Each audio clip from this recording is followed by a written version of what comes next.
All right. Welcome, everyone.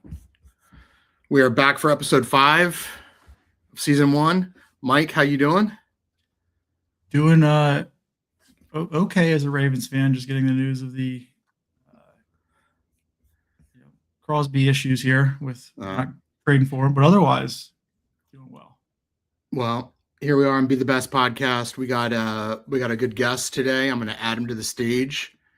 Going to welcome Will Yeatman, Maryland legend, the one of the first guys who whenever people ask the question in lacrosse about or in another sport, when they say, if so and so could play lacrosse, what position would they play? Well, we actually get to ask one of the first people who ever made that transition from playing lacrosse going to the NFL. Will, welcome. Thank you, guys. Thank you so much for having me. Yeah. Mike, I'm going to let you take a rip first, man. Awesome. Well, yeah, I was going to say we'll kind of dive into it. Like you said, one of the first people to go and do the lacrosse at another sport thing. And, I kind of jokingly say that Will started the Maryland lacrosse pipeline to the NFL, following with Jared Bernhardt and Dante Trader here.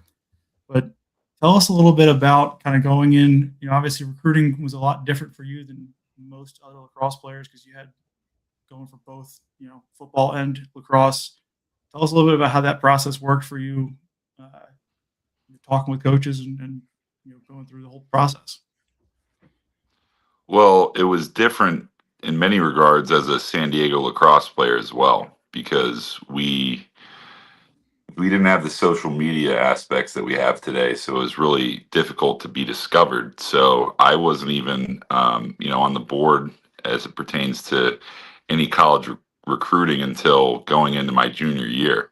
And that summer, and at that point, I knew that I dreamt of playing lacrosse, but I also knew that prospects of playing football were getting a little bit better because I had a really good football season my sophomore year.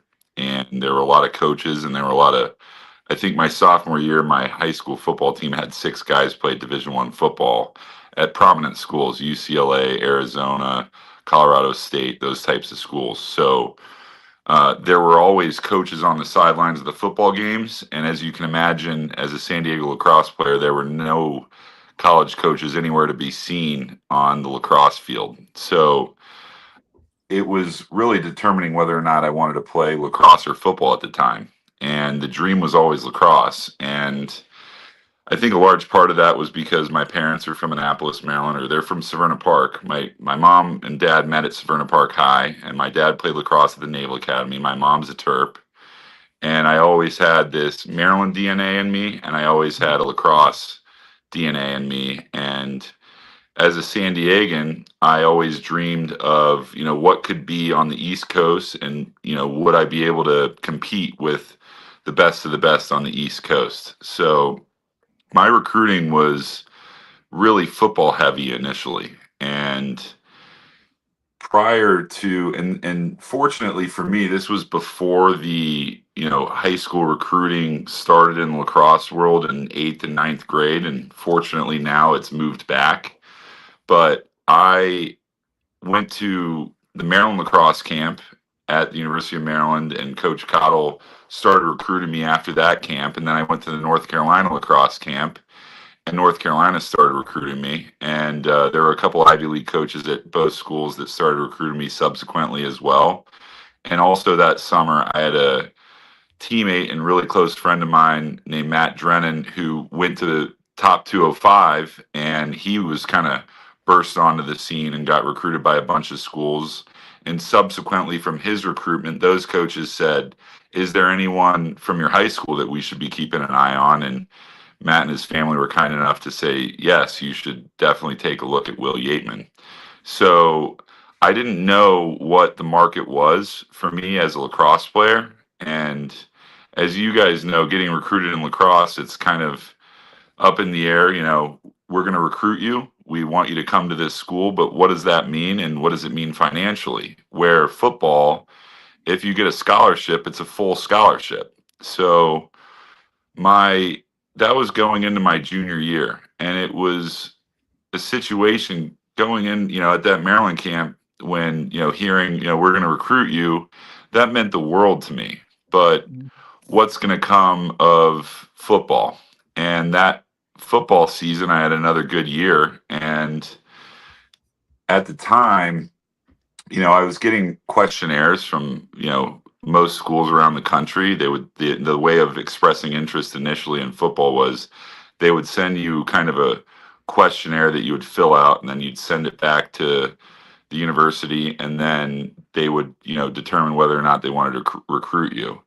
And February 1st of my sophomore year, I got a scholarship offer from the University of Arizona. It was Mike Stoops, and he was on my campus the week before. And Mike Stoops is Bob Stoops' son at Oklahoma, and he had just taken over the Arizona program the year prior, and they had a pretty good year.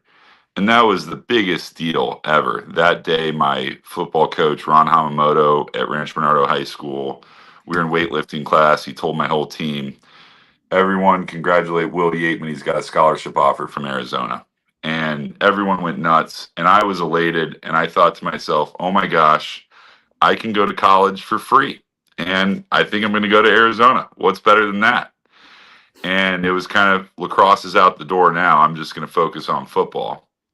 And then, the subsequent days following that was a wonderful experience in any young athlete's life, where you feel the appreciation of all the hard work that you've put in and the love that you've put into a game, where I got, probably 25 scholarships over the course of the next month and a half. And, the first day was Arizona. The second day was Nebraska, Colorado, San Diego State. And it was Nebraska, Colorado, San Diego State, and Arizona State.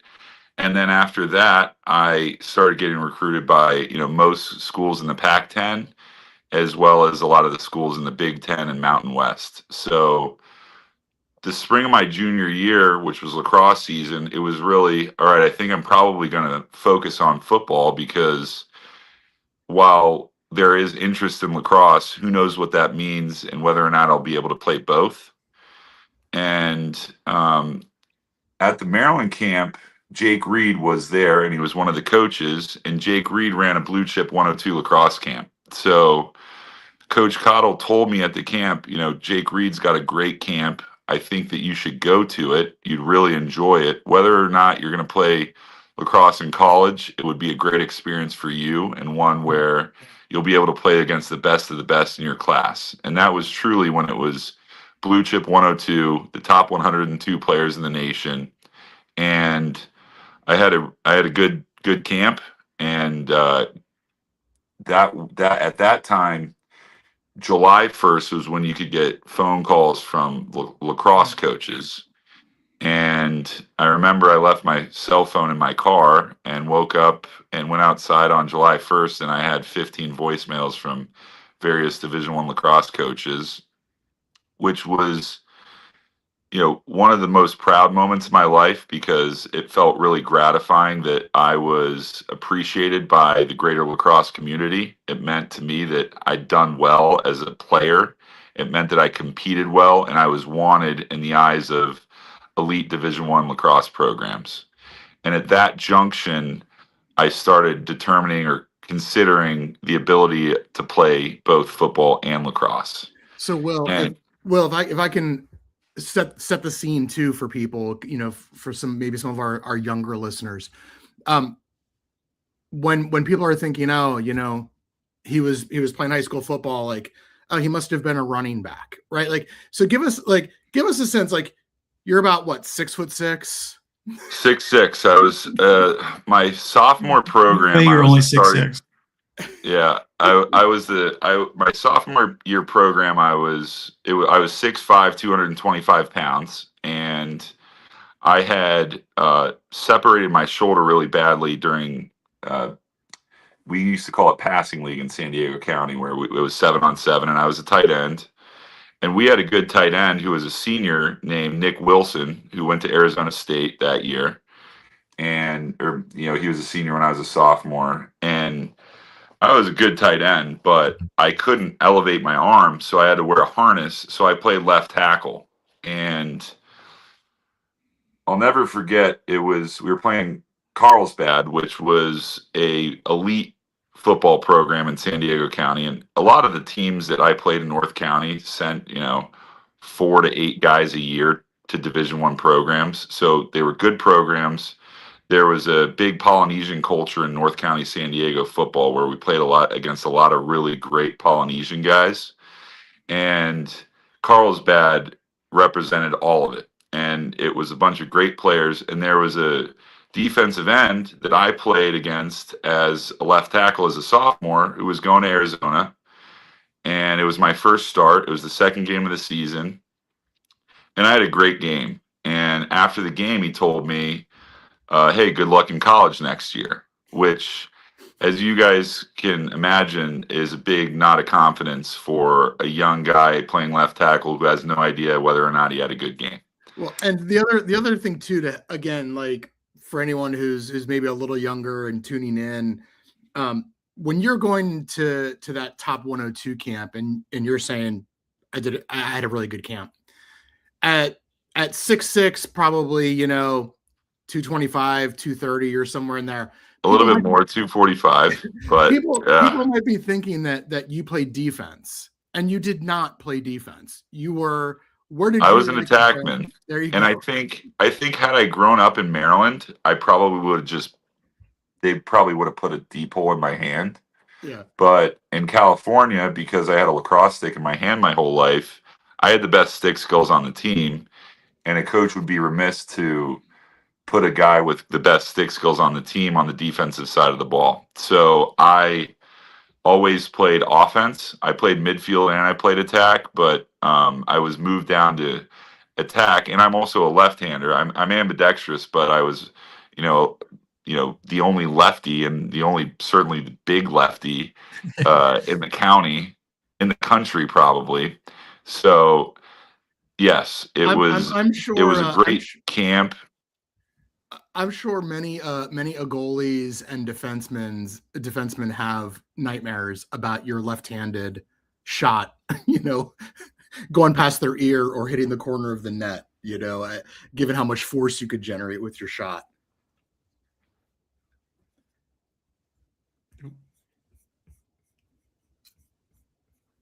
I don't know if you could hear that well.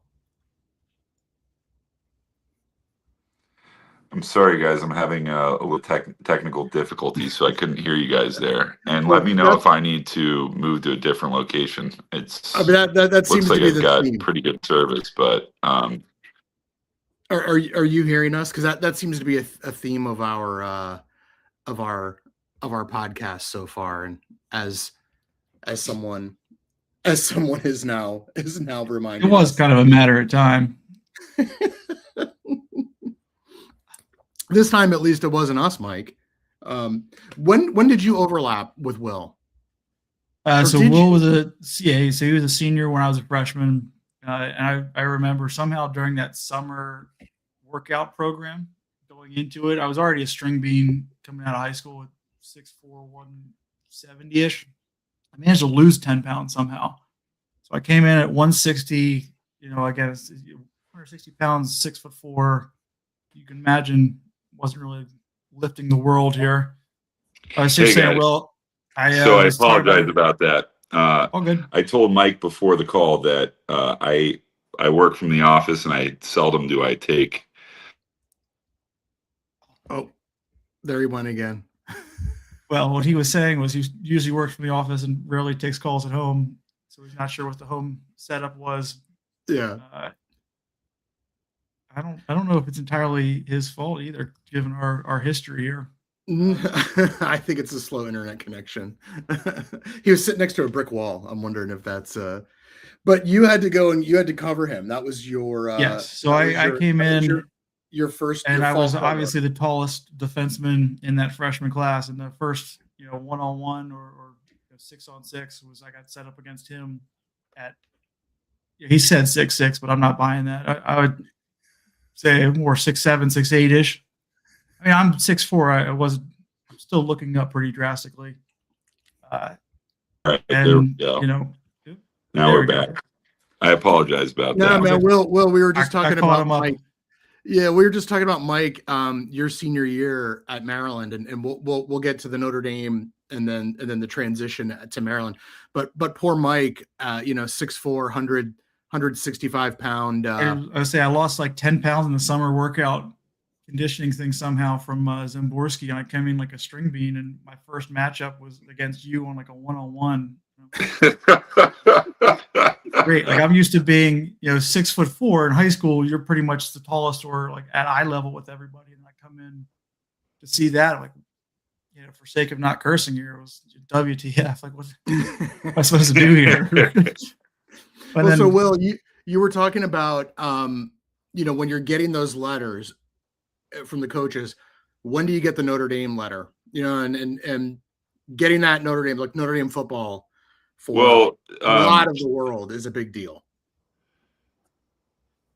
The golden ticket in San Diego County was USC, and my older brother was at USC. He did Navy ROTC at USC, and he was 3 years older than I was. So in the event that I didn't play college lacrosse and football, if I was just going to play football, it was a pretty strong consideration to go to USC. And that was kind of like the big boost of confidence if Pete Carroll was recruiting you. And what I didn't say was during that, early February time period where you start getting recruited by various, elite programs, I was in my AP US history class and Pete Carroll walked into the class and he was making his rounds around San Diego County. And he said, and, my teacher said, "You must be here for Will." And he said, "Yes, I am." And I walked around campus with him for 5 minutes and he said, "We're going to recruit you." And that was a really big deal. So USC at the time, who had just won the national championship, that was the big one. Notre Dame is someone who everyone in the nation knows. And they recruited me, albeit briefly, but not heavily, until I started getting recruited by the lacrosse program. So my recruiting experience to Notre Dame was vastly different than that of just about any school because Coach Corrigan started recruiting me first. So it was always football, and it was always on football's dime. And, I don't want to jump ahead, but that was a large part of the reason why I went to Notre Dame out of high school was because of the Notre Dame recruitment from lacrosse really heavily initially, and the initial scholarship being lacrosse money, not football money. Who was the head football coach at Notre Dame at the time? That was Charlie Weiss. Okay, so Charlie Weiss was there. And yeah, when Coach Corrigan's recruiting you for lacrosse and football then becomes involved, what's that discussion like? But not just between kind of you and the coaches, but between the two of them. Well, it was unique because I was considering going to Notre Dame and doing something not dissimilar to, it's not like Dante Trader where he played football and then didn't play lacrosse. That would have been more of a situation at Maryland, but it was, you can play on the football team your freshman year, but you can't play you can't play any games because that scholarship will be utilized against the football allotment. So when I was considering all of this, unfortunately, every school that recruited me for both sports other than Duke at the very end said, "We don't see you playing lacrosse. We see you just playing football," which was disappointing. And that had a lot to do why I didn't go to Maryland out of high school, obviously. That was one of my dream schools. So Notre Dame was kind of, and this isn't saying didn't check all the other boxes. It was just by default one of the schools where I knew that I could play both and that the path laid out well for me to do both. And then as I was close to committing to Notre Dame, there was a tight end who was leaving the school to go to leaving the team to go to the architecture team, and he was on the football scholarship. And he said, and Coach Weiss called me and said, we'd like to put you on a football scholarship. We watched your tape from your senior year, and you've got really good tape, and we think you might be able to play a lot as a freshman. We'd like to put you on a football scholarship. To which I said, that's great, but I've got to talk to Coach Corrigan about it, because I'm, strongly considering the lacrosse scholarship. And that's the way it worked out as well as it did at Notre Dame, because I was committing towards a lacrosse scholarship initially, that they then moved to a football scholarship, which enabled the football team to honor my commitment to the lacrosse team. Interesting. Yeah. So that's why it played out as the way that it did. And, life works in remarkable ways, right? Everything happens for a reason, right? We get to meet amazing people every step of the way. And in that part of my journey, I had a wonderful experience. I met my wife there. I met several of my best friends there, and had remarkable experiences as a student athlete. Some people may not even remember too that everyone's so used to Notre Dame being in the ACC now for lacrosse, but that's not where they were. They were in the Great West Lacrosse League. We're in the Great Western Lacrosse League. It was not a bad league, but it was a hodgepodge of various teams. Air Force, Bellarmine, and different teams kind of surrounding the mid-central north, Ohio State, the Northeast. And it was a good conference. It wasn't a great one. And Notre Dame's break into the next threshold was, there were great teams at Notre Dame in the Great Western Lacrosse League, but the next phase of that program was certainly when they went into the ACC. Well, then kind of fast forwarding to the next phase for you over at Maryland Lacrosse, right? One of the big themes this year especially has been strength of schedule. How was that kind of difference for you going from playing from Great Western to the ACC at the time against the UVAs, UNCs, Dukes of the world? Before the competition, I think you have to talk about the competition internally. And when I grew up, I dreamed of being a Maryland lacrosse player. And a large part of that is the contingency of Maryland Terrapins that hail from the Severna Park and Annapolis region.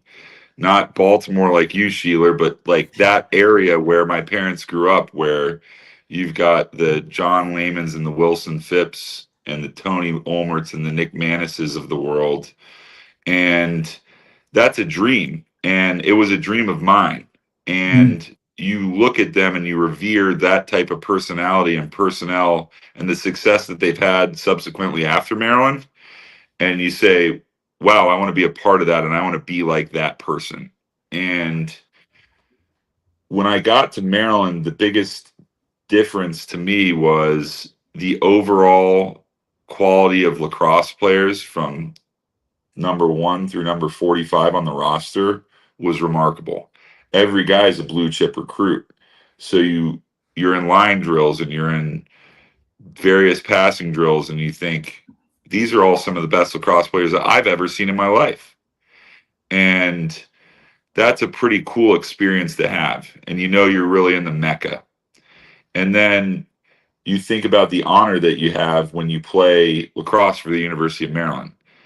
The State School of Maryland, the state sport of Maryland, where there's a tremendous honor bestowed upon everyone that wears a Maryland lacrosse jersey. So that was something that initially was really powerful for me, and something that I had a tremendous amount of pride in being a part of. As it pertains to, then going and playing a Maryland lacrosse schedule, that's a wonderful experience. And you're in the middle of the East Coast, and you get to travel to amazing schools and amazing places. At that time, I developed relationships with various competitors at different schools, and it was a heck of a lot of fun. And we had some remarkable battles with every team, and You know, it was just a lot of fun to be a part of. But it's not really about the competition as much as it was being a part of the team the teams that I was on with the guys that I played with. You know, you look at a guy like Brian Farrell, who's a second generation Terp. You look at a guy like Brian Phipps, who's a third generation Terp, and you get to play with them. That's pretty remarkable. And it was something where I wasn't taken aback. I was determined, but I was really proud to be a part of it. And I'm proud to this day. Now we can't hear you, Mike. Well, talk me through the transfer, right? You spent a couple of years at Notre Dame, and then you make that decision to transfer to Maryland. What went into that for you? Well, there was a lot that went into it, and we don't need to, go through all of that part of my life. But the big phase was the ability to go to a school that I'd always dreamed of going, and a school that was in the state that my parents grew up in, the alma mater of my mother, my aunts, uncles, and it had, a near and dear place in my heart, and also the ability to play lacrosse at the Division I level and be close to family in that was in Severna Park and Annapolis in Arnold. So that took, that played a big role in it. But it was also Coach Cottle, who recruited me out of high school, who I really, really loved. And, his trust in me and desire to bring me on campus and make me a part of the team. So it was all of that. And it was a wonderful change of pace, and one that I'm eternally grateful that I made. Now, Mike, you're on mute. This always happens now. Mike always has the mic issues. It's kind of funny.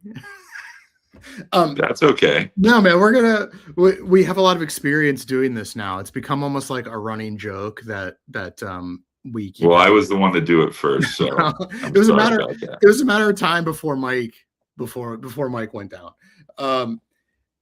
When you are at Maryland, you also played football. Yes. And so talk about that experience, because that's something that Maryland fans are now more familiar with because of how Dante Trader navigated that season of playing both. How did you navigate that both? Because well, what you should realize, Tony, is when I transferred to Maryland, I was wondering whether or not I wanted to play football again. Yeah. So a large part of the transfer to Maryland was to be a Maryland lacrosse player. And while I held Maryland football in the highest of regards, I held Maryland lacrosse in one where it was something I didn't know if I wanted to continue playing football. Yeah. And the decision was not solely because of lacrosse, but it had a large component of it was because of my ability to play lacrosse at Maryland. So then what got you back to thinking about football then?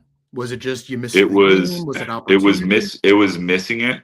Yeah. The year that I was a true senior, I didn't play football for the first time in many years of my life. Mm-hmm.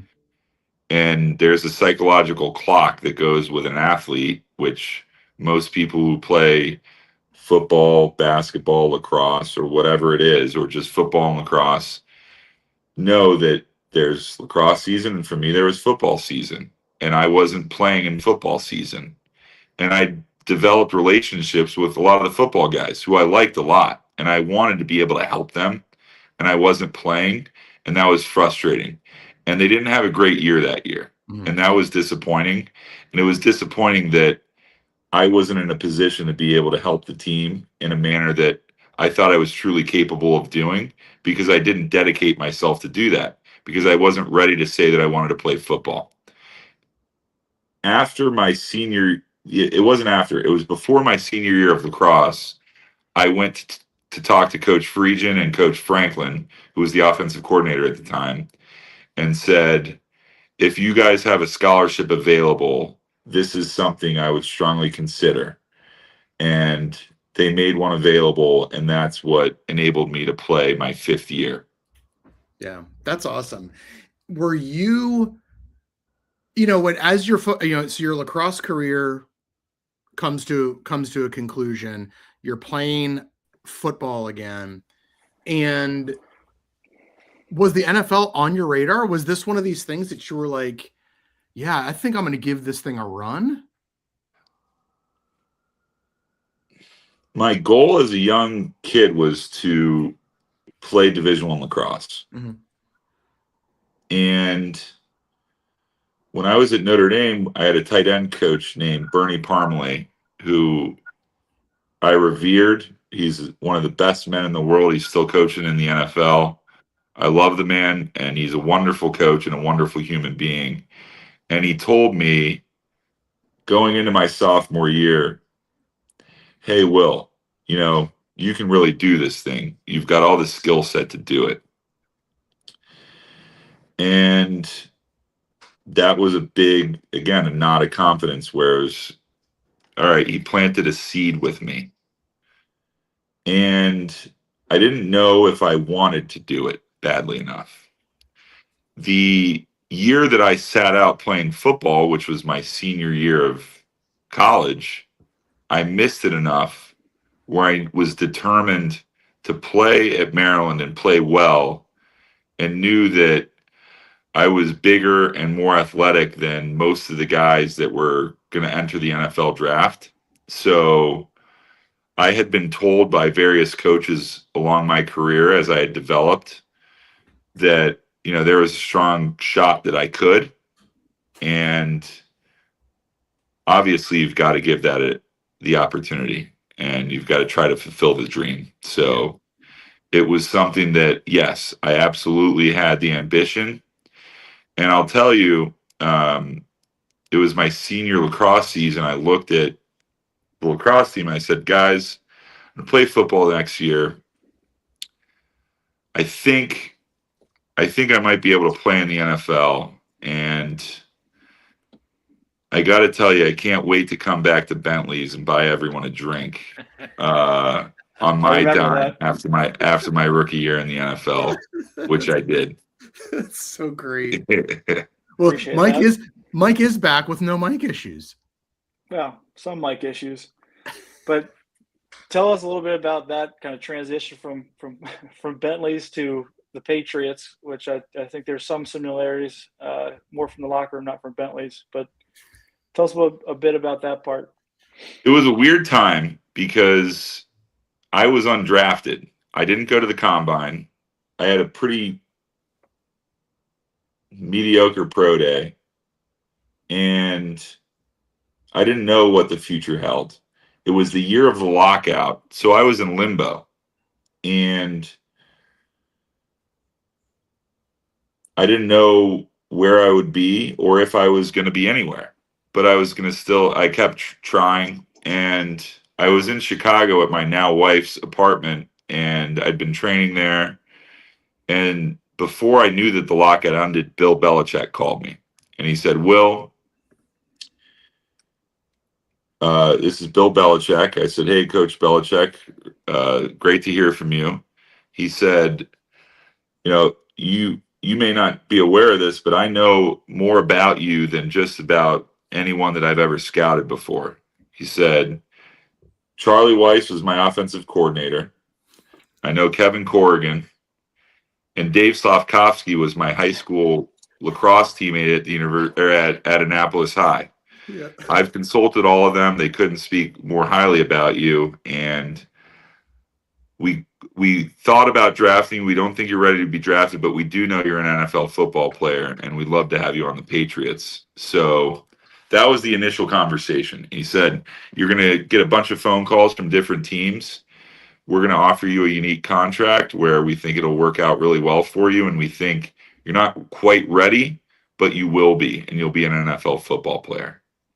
So that was pretty amazing. I spoke to 20 different teams. Everyone offered me some sort of random contract. Hearing from Bill Belichick is pretty powerful. So I went to New England and signed with the Patriots, and I had an amazing training camp, an amazing experience, and still hold that organization in the highest regards. I think we had somebody pop in there asking who was your favorite NFL Yeah, team we had to someone. play against here. Yeah, we had a listener ask, of the different NFL teams that you were on the roster, which one was your favorite, your best experience? Every team I played on 3. I played on the Patriots, the Dolphins, and the Texans. The Patriots was the best organization, and I don't think we have to ask many questions why. It was proven. It's one of the most successful professional franchises in sports history. My favorite was the Dolphins because, for numerous reasons, I was young. I went to Miami, and initially going to Miami was pretty eye-opening. You've got a team of 53, 22 to 30-year-old guys making a lot of money, living a life that you're not accustomed to, in a world that you're not nearly aware of what's going on. And that was an experience unto itself. But it was wonderful because it's a coming of life of a young man and embracing what is this. And initially I was kind of frustrated and thought, man, I don't like Miami. These guys, they're flashy. It's a different world. Our team didn't have a lot of structure going from New England to Miami. We started 0-7, but the guys were amazing on the team. And it took me until my second week where I was kind of frustrated and thinking to myself, this isn't what I expected, to say, you're 22 years old, you're living in Miami playing in the NFL. Life could be a lot worse. Yeah. And it was a pretty remarkable time. So although we weren't great my rookie year, we finished 7-9. We had a lot of great players. We finished with a really good culture on the team. And I went to Miami because in New England, they want to be on the practice squad. I made the team. I was then subsequently 3 hours after the cut deadline released to be squeaked on the practice squad. And then, you have to clear the waiver wire to get on the practice squad. And 5 minutes later, I was on the Miami Dolphins. And I'm so happy about that. My wife's family's from Palm Beach, Florida. And they're only 50 minutes from our facility. So I was able to go up there often and become closer with them. And I have some of the best friends I have in life from those Miami Dolphins teams. So Miami was great. And then I went to Houston, where that's football. That is the king of football. My rookie year, the first time I ever went to Texas was we played the Cowboys on Thanksgiving. And I remember the night before the game, we went to a sushi restaurant, and the people of Dallas or wherever we were, it's kind of in the Fort Worth area, looked at us like we were heroes. And they knew we were on the Dolphins. And it was like, wow, this is a place where football is king. In Miami, they didn't care that you played on the Dolphins. They just cared that you were a professional athlete. And in Texas, they just love that you're a professional football player.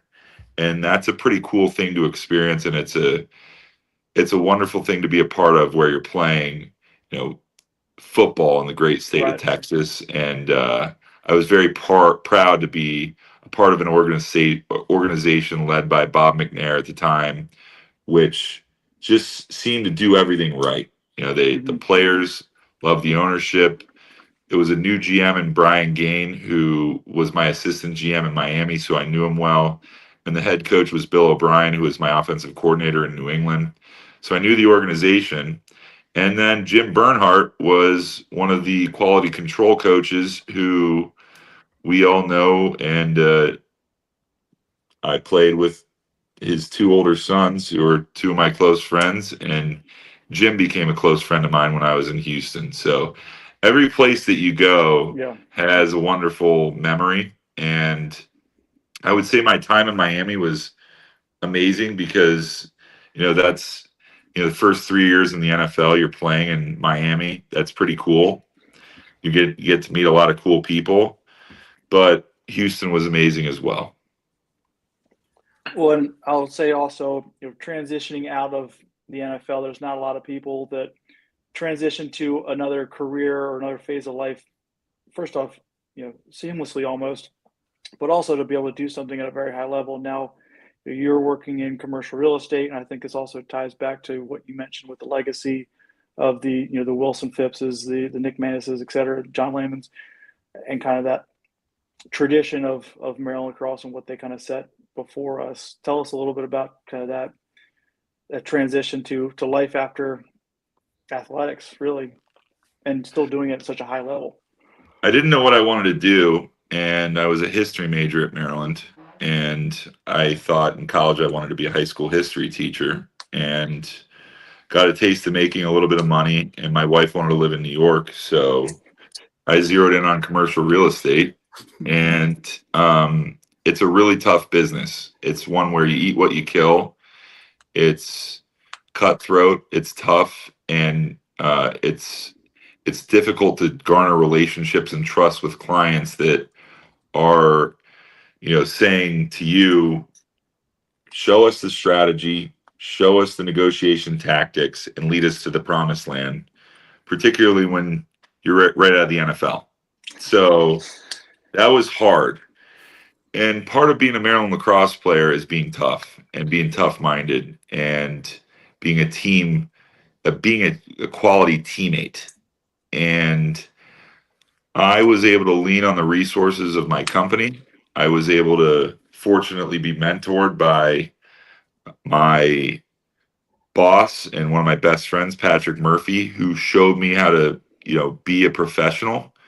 And we have had a remarkable run, and one that's I consider just getting going. But it was the foundation that was laid about being a Maryland lacrosse player, Right. being tough, being the best, and always every day, no matter what you do, being the best at what you're doing and trying to get better every single day was the foundation of that. And I'm really proud that I was able to transition from football to a new career where I've garnered the trust of a bunch of different clients and great friends, and know different people around New York City. As a San Diego guy, that's something I never really would have dreamed of as a San Diegan growing up. So I'm very proud of it, and it's something that I'm in my life probably more proud of than most things is the success that I've had in a different phase of life outside of sports.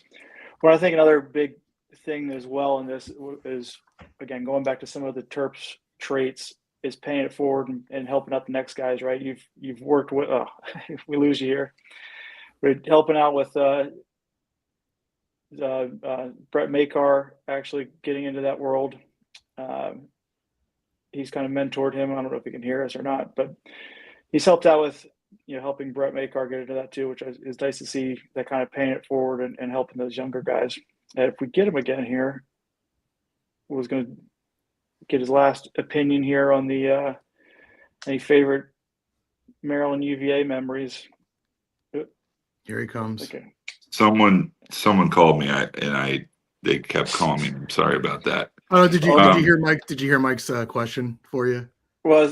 I heard Brett Makar, and I was saying one of the things we love about another Terp trait really is that kind of paying it forward too, where you've had that mentor situation and helping out with Brett as he gets into this world as well. But last kind of question here before we let you go, if there's any favorite Maryland UVA memories you've got to pass along.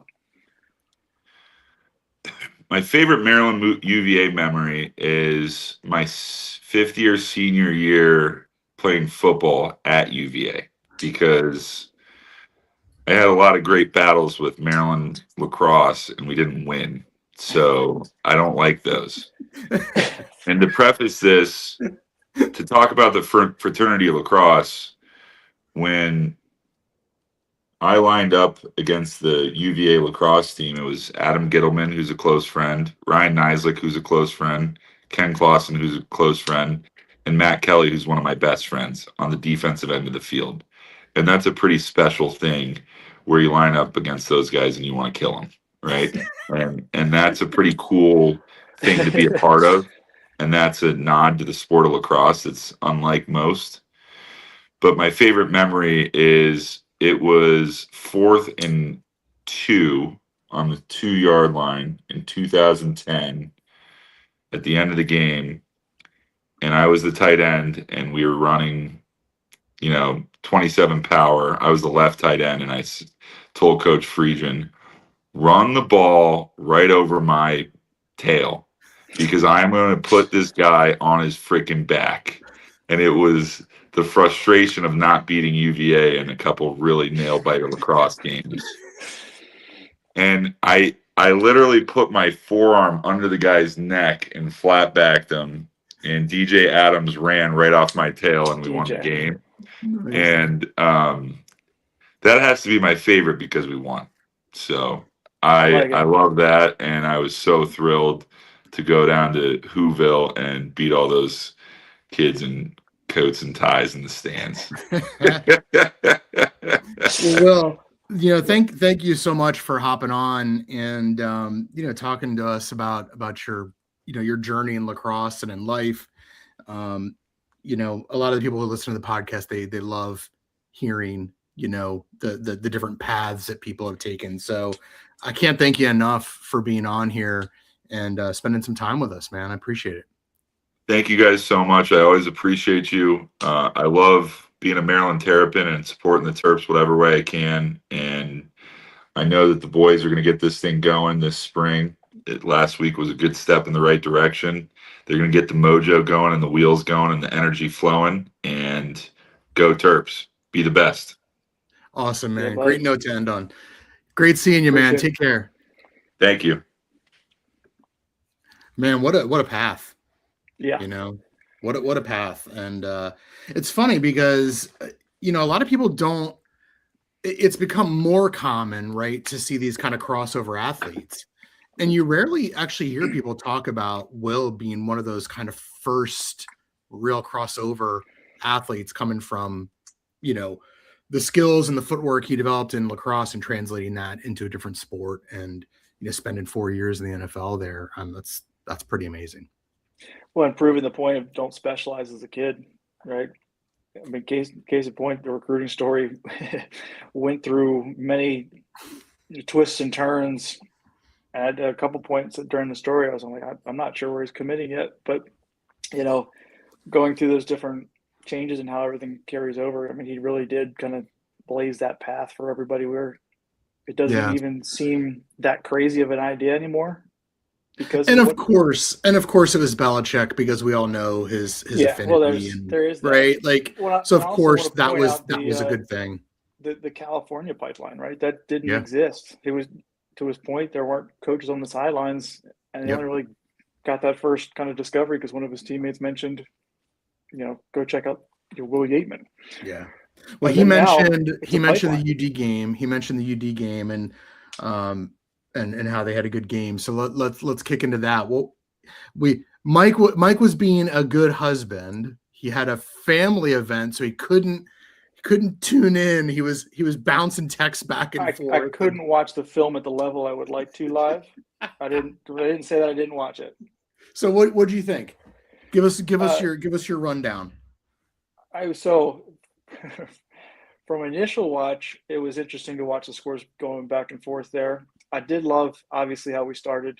I think that was the exact thing we wanted coming out of those gates. I think the stretches of time being goalless and giving some different things up. I've since gone back and rewatched a good chunk of the game here, so I've corrected some of my notes here. But it was a little bit, concerning of some of those droughts. But to see the adjustments and to see where, when one aspect of the game wasn't going how we wanted to, the rest of the team picking up in a different area to make up for it, right? Where Rupel. See, I didn't watch the replay, but everyone kept commenting on how the announcers kept saying his name incorrectly. Actually, Will just gave me a call, so my audio cut out there just like his. But I thought Brian played well. What Yes. was your take? I thought it was definitely his best game overall. Absolutely. I mean, save percentage was 58%, but he was in and out of the cage. He was active. He was really involved in clearing and ground balls and those things. So what did you see out of that? Yeah, and I at times will go back and forth of how out of the cage and active, how much I love that. If it's going well, I'm all about it. There's the when you jump up in the air as high as you possibly can and just barely catch the ball, it makes you a little concerned. And he took a hit. He don't love that. But he got sandwiched between, I think, like three UD players and spun out of it. But yeah. Well, there's something about these Maryland goalies being able to manage situations like that. I remember, Nico Amato would brag about that consistently in the locker room of how he would juke one guy or the other. We're just like, was one guy. Let's calm down here, buddy. But nonetheless, I mean, still, I will obviously, because he's not in this conversation right now. I'll give him the props, but he would dodge some guys pretty frequently. And you look at Nico Amato's physique, you didn't expect him to be the agility guy. But like, I don't know what the training is that does it, but it works. But like I said, I think Ruppel, not Ruppel, had his best game, and I think he's been getting better and better each game. Obviously, there's always, again, the tradition of what Maryland goalies have done and our expectations as fans. And for him to continue to grow, I think is huge. I think Friday was a big testament to that too. So I'm excited to see where this continues to go. Right? We talked. I agree with you. I agree with you about the energy, and that was apparent. And they actually looked like that was emphasized. They were on offense. They were going early in the shot clock. On defense, even UD had their first man up, and Maryland's man down unit pressed out and was shutting off adjacents just to try to kind of get more energy into what was happening there. And I think that is what led them to that 5-0, that 5-0 start, right? I got a question for you too about Maryland's close defense I thought Maryland's close defense played really, really well. It did look like the defensive midfield, though, might have had some struggles, and I was wondering what you thought about the defense on the whole. Yeah, I think, again, comes back to the defensive schemes, right? Of how do we want to play it? And each game, these coaches will go into this film in such, a level of depth that'll really say, all right, here are, even, the Phippses will go look at our defense and saying, okay, if I'm attacking our defense, how do I attack it? Mm-hmm. So then we can say, all right, let's make those different adjustments, proactively and vice versa. So I think as it goes, we kind of see, all right, where are the different areas that we, are dominant? Where are the areas that we need more support? And honestly, in some of these games too, it's a little bit of, well, let's try, this to see what we've got, right? Because you don't know until you try for some of this stuff. So, and I did notice too, it looked like Thomas Gravino didn't play. And I actually went back and looked at the official participation report. We'll have a chance to ask Coach Tillman about that in his midweek press conference. But so it did look like maybe the whole unit wasn't together and they were mixing and matching. I wanted to ask you also about some mixing and matching that Maryland did on the offensive end and what you think that did to UD's defense. So we still have no word. Eric Spanos was on the sidelines. He was not on crutches. Maryland has not released any official information about, duration of him being out or any of those kinds of things. But Spencer Ford starts at attack with Braden Urksa and Leo Johnson. That first midfield line, it was all fast. It was all fast athletic people. Matt Higgins, Zach Whittier bumps back up to the first midfield line, and Elijah Stobaugh stays on that first midfield line. And then that second midfield line, now you have, Aiden Aiken and you have Jack Schultz, and they put Chris Lyons on that second midfield line. He goes and scores 4 goals. But I want to get your perspective as, from that defensive lens about what you saw with those lineup changes and how that might have affected the game. So I would even say, I guess going even to that theme of counterintelligence, right? I would even say that there's not a true first and second line. And as fans, we're so used to that, just like we've talked a couple episodes ago, the true ex-attackman, right? Is I don't think that there actually is as much of a structure on that at a certain point as we would think, which from a defensive side of things, again, it makes it tough to say, okay, who are we going to pull on the first line if there's an inconsistent first line, right? And you go to the second line, if you say, all right, I'm supposed to pull Lyons, I'm supposed to pull, what was it called? Aiken for this example here. And all of a sudden they're on the same line. That throws off the defense as well. Of, okay, which shorty do we have that we need to be supporting more so? Because one of those has to be covering one of those guys. You can't double pull up necessarily. Because so as a defenseman, though, as a defenseman, kind of in inside lacrosse stuff here, inside baseball type stuff. Do defensive midfields, do they tend to have more fluid pairings, or do most teams, it's like, this is my first defensive midfield line. Yep. This is my second defensive midfield line.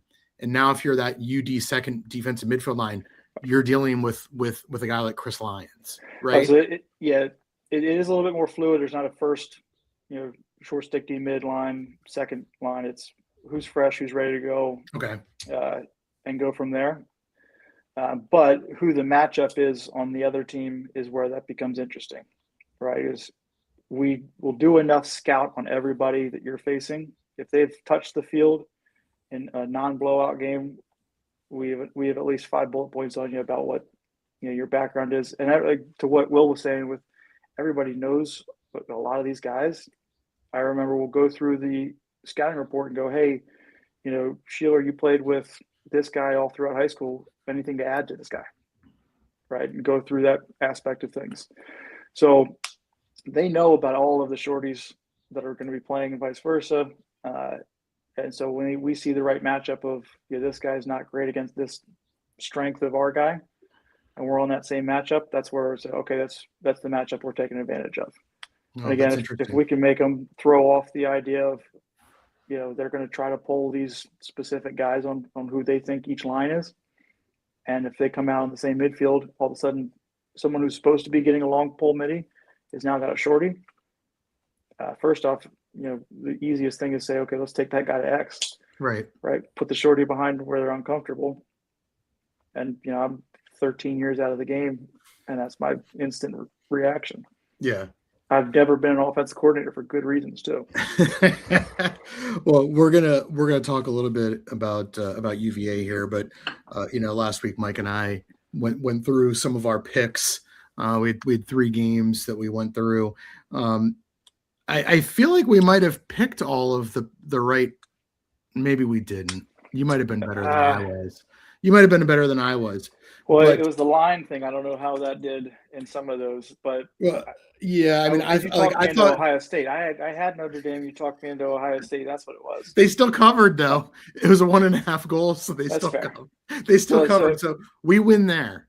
Before we move from Maryland, real quick, I do want to point out I pulled 2 stats from the I guess we're kind of recap there. Was since Tillman took over, when the offense scores 10 or more goals, we are 175 out of 200 games, which is incredible. Yeah. And then the vice versa when Maryland is 140-13 since he took over, when we hold them to 9 goals or less. Yep. Which is an insane stat that I wanted to make sure we threw out there. I'm sure a lot of people listening already knew that, but and especially heading into this week, because that's definitely it's like you get that kind of feeling that if the Maryland offense hits a certain number and the defense hits a certain number, that's all good news, for Maryland. Right. I also saw, with Lyons having his 137th career goal, being the most by an active player in the nation. Yeah. Urksa with 6 points. One of the stats that jumped out to me was Larkin with 8 ground balls. Yep. Which honestly, at first, I thought was a mistype, because that's a lot. It is a lot. And the other thing too, Henry Dodge is over 70% on the season. I think it's just over 71%. Jonah Carrier is, over 60% as well. What a luxury to have Yeah. two just really, really good and different. They bring different things when they're in there. Right. UD's goalie made just two unbelievable saves. Jonah Carrier wins a faceoff, comes right down Main Street, and the goalie fights it off and bounces that ball like 7 yards out. And here comes AJ scooping up a ground ball and winding up with that long pole. And kudos to that goalie. It was his first career start at Delaware, and he got his stick on that ball. Maryland ended up scoring on that possession off of the rebound, but good Lord, facing those two shots the way he did and fighting both of those off was. Well, and I'll add too, from the scouting aspect of things, first start goalie in that equation is going to be a little bit weird, Yeah. right? Because you've practiced all week on the other goalie in that scout. Yep. Now, obviously, we adjusted, but I do think that played a little bit into the 13 total versus any more, because it was entirely a mid-game adjustment. Yeah. Well, let's scrap talking about those other three games. Like Notre Dame ekes one out, a good game, 9-8, 4 goals in the fourth quarter after, Ohio State pretty much was kind of leading almost wire to wire in that game. And Notre Dame scores the last 2 goals of the game to win it. Penn State, it's like, will the real Penn State please stand up? They literally, and that's something I had said to you last week that I think Cornell, people underestimate 2 things about what happens to a team after they win a title. Number one, the physical and mental toll it takes to climb the mountain. And when you return the next season, there's a hangover from that. And it's hard now being the hunted. But the other thing is you lose CJ Kirst, you lose, Hugh Kelleher, you're losing these big bodies. And Cornell their offense is a small offense. And I mean, geez, it was 17-4 after the third quarter. I mean, Penn State just annihilated them. I don't know what you thought about that. And I mean, CJ Kirst is also a generational player, right? Mm-hmm. So, there's losing the seniors and everything that they did, but CJ Kirst is a really big piece of all of that, even if it is more of a feeding role and helping provide for other stuff. Just the attention that he draws from the defense, is massive. Yeah, the gravity, right? Yeah, and I'm not saying it was all on one guy. It takes a team to win a national championship either. I don't want to discredit that or make it even seem that way, but still, you kind of forget that. Yeah, like you said, it's when you win the championship, the target's on your back. Yeah, and it's very different, and especially when you lose the generational player. Princeton, you were right. I mean, it was 14-3 at halftime against Rutgers. Covered that. Here I was thinking 6.5 was too much, right? And you were like, no. Like 6.5, not enough. I didn't think they'd cover like that, but still. They are, it's and this kind of leads into now talking about Maryland. It is amazing what happens once a team gets confidence. Mm-hmm. Princeton has all the parts. There's some questions that replacing 2 close defenders and those kinds of things, but really popular, or really, really, really good team with a lot of really good parts.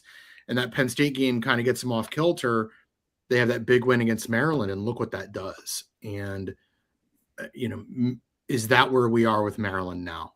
Seeing if Maryland is going to start getting that confidence back about stepping on that field and knowing that they can win the game, as opposed to like, hey, can we win the game? Right.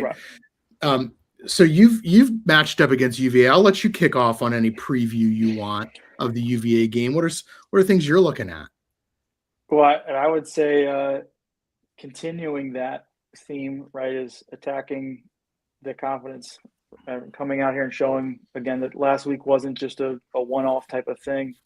This week, practicing at a different level and realizing this is a pretty big moment it is still Maryland UVA, so you can throw records out the window at the end of the day.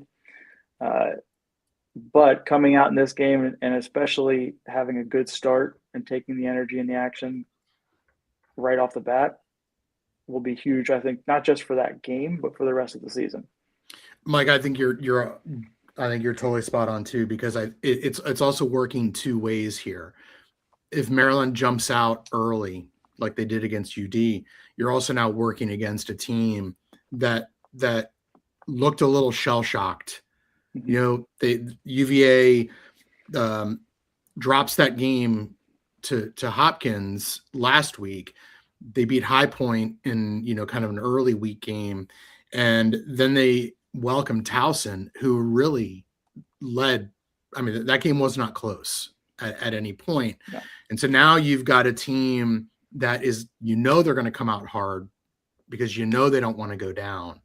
And I think you're right. If Maryland can go have that energy early and get up early, you don't really know how that's going to affect Virginia psychologically.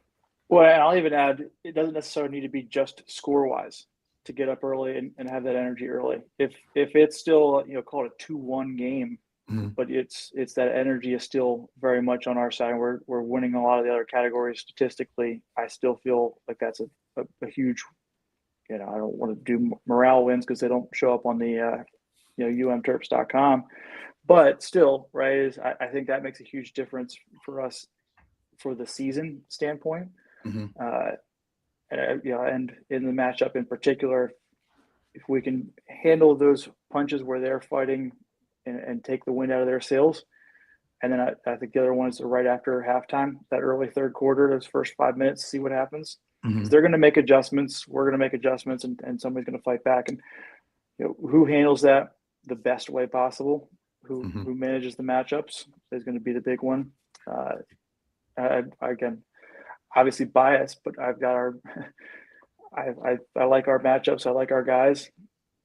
Well, I want to ask you about some of the defensive matchups, and I know you don't have to. You know, I know we don't want to talk about how we think Coach Bernhardt is going to deploy, you know, his guys, but you could look like far and wide across the 75 or whatever Division I teams.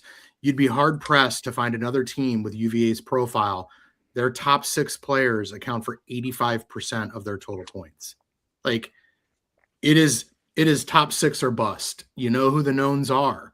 This is not the kind of game. Yes, do weird things happen where, you know, a second line guy who hasn't been, you know, hitting the back of the net, can that guy, you know, hit the net a couple times and change the direction of a game? Sure, but with UVA, you got 6 guys, 6 high level guys, and you know who those knowns are. So as a defense, you know, how do you approach that? KYP, know your personnel, right? Going back to the scouting report, is you're going to say, all right, these are the guys we are focused on, because if you can shut down those 6, good luck. Yeah. Going back to the stat of under 9 goals, holding somebody under 9. Now, the 7 through 10 or 12 guy, there's going to be a couple of those guys who have some goals that, you know, as a fan and not knowing what they're running on defense, go, oh, come on, how did that go? Or how did that guy get an opportunity? Because the other 6 are being so closely focused on, you know, that guy got his chance, right? And more props to him. He better step up. And look, for Virginia, it's been the last couple of years has been kind of a constant theme. I mean, you know, look, every single long pole on their team seems to be like your size, like 6'4" or taller. No different again this year. You know, they like that kind of helter skelter between the restraining lines. Even when they get too stretched out and give up goals, they still keep playing the way that they always play. But one of the constant themes over the last couple of years has really been their defensive midfield and their goalie, right? Like that seems to be the last couple of years where they have been vulnerable. They've been flipping and flopping goalies all season long. Both 2 goalies have split the starts almost evenly in their 6 games. They've got a freshman faceoff guy taking most of their faceoffs. but it's like you see that team and you go, man, that defensive midfield looks like it's a problem again. And then their goalies looking like they're having a hard time now, stopping shots. When it comes back to what we talked a little bit with the Notre Dame games, put the shots on goal, make them be good, and don't hit him. Right? Don't make him look like an All-American when he isn't. Right? And going back in my day, there was plenty of games where we did that, unfortunately, and everybody on offense felt that way as well. Where that goalie had a great day, but it wasn't because he was a great goalie; it's because we made him look fantastic. And Maryland shot well. Right. Against UD. They did. Right. And again, going back to that confidence thing, that's what they need to see. Right. That takes that next step of, all right, I'm not aiming for, a particular spot that tends to go wide. Mm-hmm. It's inside pipe now. Yep. And hits inside pipe, I should say. Right. They're not aiming for missing the cage. So, I'm excited to see what we kind of do, because obviously last week is a good win. Continuing, obviously there are some different things to keep working on. That's a known, and that's why we're still here in early March, right? But again, now UVA starts. Now it gets interesting, and we get to build that confidence and that make us pretty dangerous of a team heading into Big Ten play.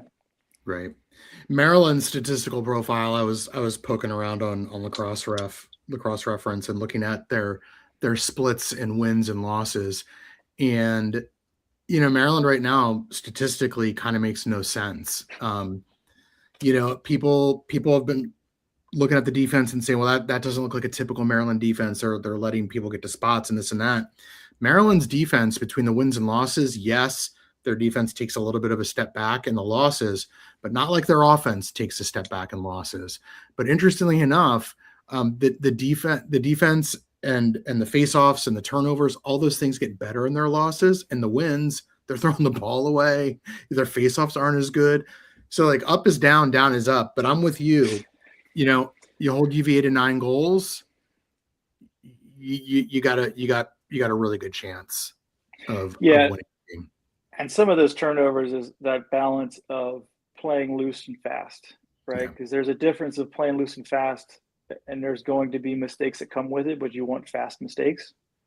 And so that's where some of those turnovers come, and it becomes also managing when are we giving those turnovers, right? Because fourth quarter, mid to late fourth quarter turnovers a lot worse than 4 minutes into the game. Right. So, well, Mike and I don't make justifying those, but Mike and I don't make picks. I make one in my preview post, and I've already made that, but I won't tell you all. But let's move on. Unless you got anything else you want to say about the UVA game. I'm excited.